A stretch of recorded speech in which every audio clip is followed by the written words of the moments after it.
The Call of the Wild. By Jack London. Chapter 4. Who Has Won to Mastership? Part 1. A. What I say. I speak true when I say dat buck two devils. This was Francois's speech next morning when he discovered Spitz missing and Buck covered with wounds. He drew him to the fire and by its light pointed him out. Dat Spitz fight like hell, said Perrault, as he surveyed the gaping rips and cuts. And dat buck fight like two hells, was Francois's answer. And now we make good time. No more Spitz, no more trouble, sure. While Perrault packed the camp outfit and loaded the sled, the dog driver proceeded to harness the dogs. Buck trotted up to the place Spitz would have occupied as leader, but Francois, not noticing him, brought Sol Lex to the coveted position.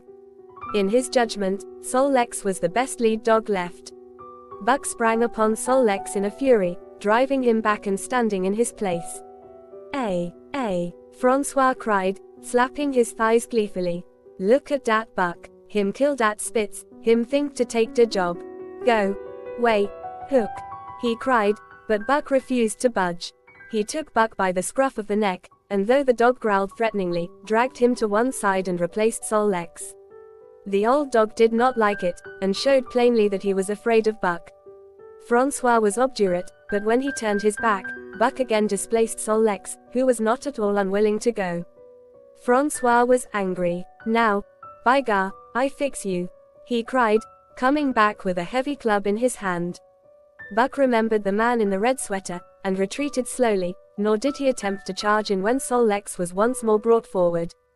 But he circled just beyond the range of the club, snarling with bitterness and rage, and while he circled he watched the club so as to dodge it if thrown by Francois, for he was become wise in the way of clubs. The driver went about his work, and he called to Buck when he was ready to put him in his old place in front of Dave. Buck retreated 2 or 3 steps. Francois followed him up, whereupon he again retreated. After some time of this, Francois threw down the club, thinking that Buck feared a thrashing. But Buck was in open revolt. He wanted, not to escape a clubbing, but to have the leadership. It was his by right. He had earned it, and he would not be content with less. Perrault took a hand. Between them they ran him about for the better part of an hour. They threw clubs at him.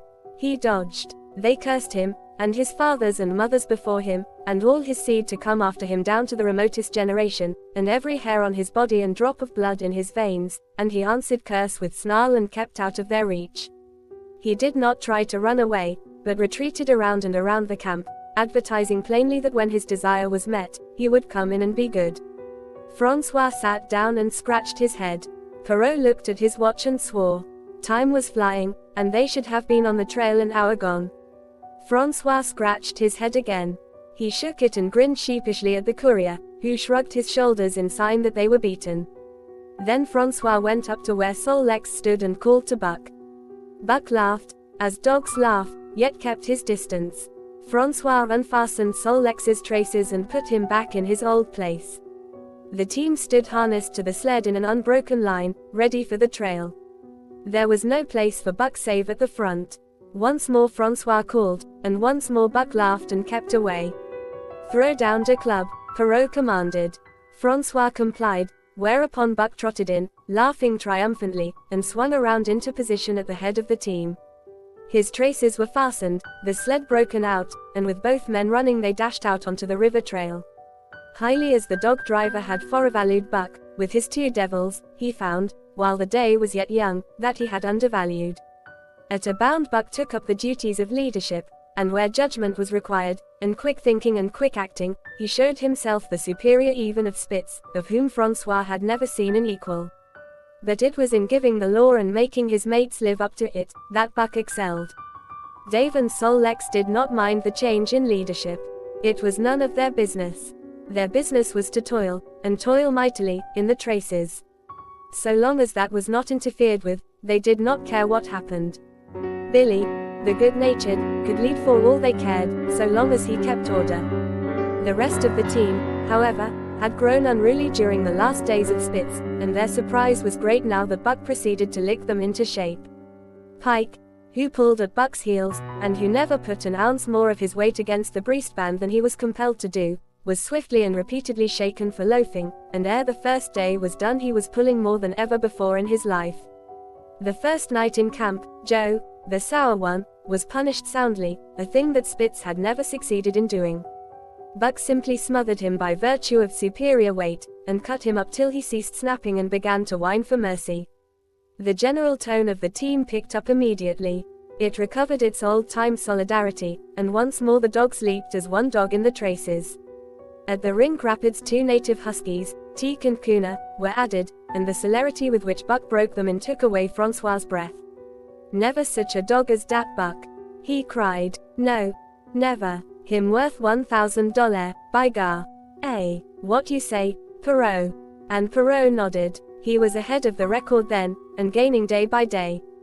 The trail was in excellent condition, well packed and hard, and there was no new fallen snow with which to contend. It was not too cold. The temperature dropped to 50 below zero and remained there the whole trip. The men rode and ran by turn, and the dogs were kept on the jump, with but infrequent stop pages. The 30-mile river was comparatively coated with ice, and they covered in one day going out what had taken them 10 days coming in. In one run they made a 60-mile dash from the foot of Lake LaBarge to the White Horse Rapids. Across Marsh, Tagish, and Bennett, 70 miles of lakes, they flew so fast that the man whose turn it was to run towed behind the sled at the end of a rope. And on the last night of the second week they topped White Pass and dropped down the sea slope with the lights of Skagway and of the shipping at their feet. It was a record run. Each day for 14 days they had averaged 40 miles. For 3 days Perrault and Francois threw chests up and down the main street of Skagway and were deluged with invitations to drink, while the team was the constant center of a worshipful crowd of dogbusters and mushers. Then 3 or 4 Western bad men aspired to clean out the town, were riddled like pepperboxes for their pains, and public interest turned to other idols. Next came official orders. Francois called Buck to him, threw his arms around him, wept over him. And that was the last of Francois and Perrault. Like other men, they passed out of Buck's life for good. A Scotch half-breed took charge of him and his mates, and in company with a dozen other dog teams he started back over the weary trail to Dawson.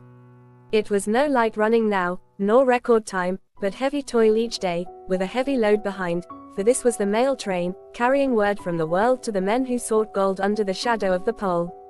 Buck did not like it, but he bore up well to the work, taking pride in it after the manner of Dave and Sol-Lex, and seeing that his mates, whether they prided in it or not, did their fair share. It was a monotonous life, operating with machine-like regularity. One day was very like another. At a certain time each morning the cooks turned out, fires were built, and breakfast was eaten. Then, while some broke camp, others harnessed the dogs, and they were underway an hour or so before the darkness fell which gave warning of dawn. At night, camp was made. Some pitched the tents, others cut firewood and pine boughs for the beds, and still others carried water or ice for the cooks. Also, the dogs were fed. To them, this was the one feature of the day, though it was good to loaf around, after the fish was eaten, for an hour or so with the other dogs, of which there were 50 and odd. There were fierce fighters among them, but 3 battles with the fiercest brought Buck to mastery, so that when he bristled and showed his teeth, they got out of his way. Best of all, perhaps, he loved to lie near the fire, hind legs crouched under him, 4 legs stretched out in front, head raised, and eyes blinking drearily at the flames. Sometimes he thought of Judge Miller's big house in the sun-kissed Santa Clara Valley, and of the cement swimming tank, and Isabel, the Mexican hairless, and Toots, the Japanese pug, but oftener he remembered the man in the red sweater, the death of Curly, the great fight with Spitz and the good things he had eaten or would like to eat. He was not homesick. The Sunland was very dim and distant, and such memories had no power over him. Far more potent were the memories of his heredity that gave things he had never seen before a seeming familiarity, the instincts, which were but the memories of his ancestors become habits, which had lapsed in later days, and still later, in him, quickened and became alive again. Part 2. Sometimes as he crouched there, blinking dreamily at the flames, it seemed that the flames were of another fire, and that as he crouched by this other fire he saw another and different man from the half-breed cook before him. This other man was shorter of leg and longer of arm, with muscles that were stringy and knotty rather than rounded and swelling. The hair of this man was long and matted, and his head slanted back under it from the eyes.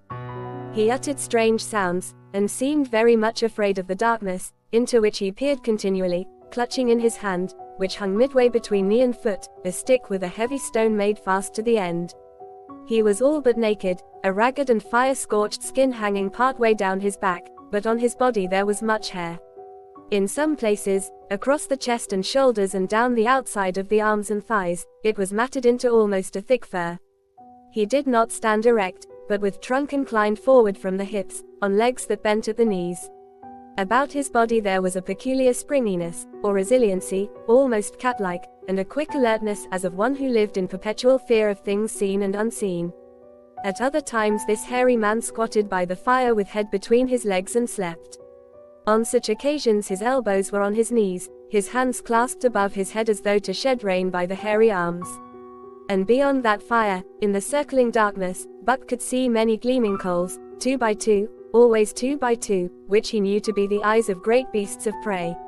And he could hear the crashing of their bodies through the undergrowth, and the noises they made in the night. And dreaming there by the Yukon bank, with lazy eyes blinking at the fire, these sounds and sights of another world would make the hair to rise along his back and stand on end across his shoulders and up his neck, till he whimpered low and suppressedly, or growled softly, and the half-breed cook shouted at him, "Hey, you Buck, wake up." Whereupon the other world would vanish and the real world come into his eyes, and he would get up and yawn and stretch as though he had been asleep. It was a hard trip, with the mail behind them, and the heavy work wore them down. They were short of weight and in poor condition when they made Dawson, and should have had a 10 days or a week's rest at least. But in 2 days' time they dropped down the Yukon bank from the barracks, loaded with letters for the outside. The dogs were tired, the drivers grumbling, and to make matters worse, it snowed every day. This meant a soft trail, greater friction on the runners, and heavier pulling for the dogs, yet the drivers were fair through it all, and did their best for the animals. Each night the dogs were attended to first.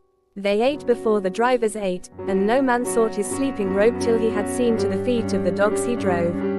Still, their strength went down. Since the beginning of the winter they had traveled 1,800 miles, dragging sleds the whole weary distance, and 1,800 miles will tell upon life of the toughest.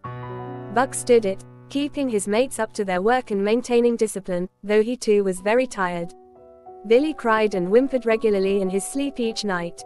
Joe was sourer than ever, and Sol Lex was unapproachable, blind side or other side. But it was Dave who suffered most of all. Something had gone wrong with him. He became more morose and irritable, and when camp was pitched at once made his nest, where his driver fed him. Once out of the harness and down, he did not get on his feet again till harness up time in the morning. Sometimes, in the traces, when jerked by a sudden stoppage of the sled, or by straining to start it, he would cry out with pain. The driver examined him, but could find nothing. All the drivers became interested in his case. They talked it over at mealtime, and over their last pipes before going to bed, and one night they held a consultation. He was brought from his nest to the fire and was pressed and prodded till he cried out many times. Something was wrong inside, but they could locate no broken bones, could not make it out. By the time Cassia Bar was reached, he was so weak that he was falling repeatedly in the traces. The Scotch half-breed called a halt and took him out of the team, making the next dog, Sol Lex, fast to the sled. His intention was to rest Dave, letting him run free behind the sled. Sick as he was, Dave resented being taken out, grunting and growling while the traces were unfastened, and whimpering broken-heartedly when he saw Sol Lex in the position he had held and served so long. For the pride of trace and trail was his, and, sick unto death, he could not bear that another dog should do his work. When the sled started, he floundered in the soft snow alongside the beaten trail, attacking Sol Lex with his teeth, rushing against him and trying to thrust him off into the soft snow on the other side, striving to leap inside his traces and get between him and the sled, and all the while whining and yelping and crying with grief and pain. The half-breed tried to drive him away with the whip, but he paid no heed to the stinging lash, and the man had not the heart to strike harder. Dave refused to run quietly on the trail behind the sled, where the going was easy, but continued to flounder alongside in the soft snow, where the going was most difficult, till exhausted. Then he fell, and lay where he fell, howling lugubriously as the long train of sleds churned by. With the last remnant of his strength he managed to stagger along behind till the train made another stop, when he floundered past the sleds to his own, where he stood alongside Sol Lex. His driver lingered a moment to get a light for his pipe from the man behind. Then he returned and started his dogs.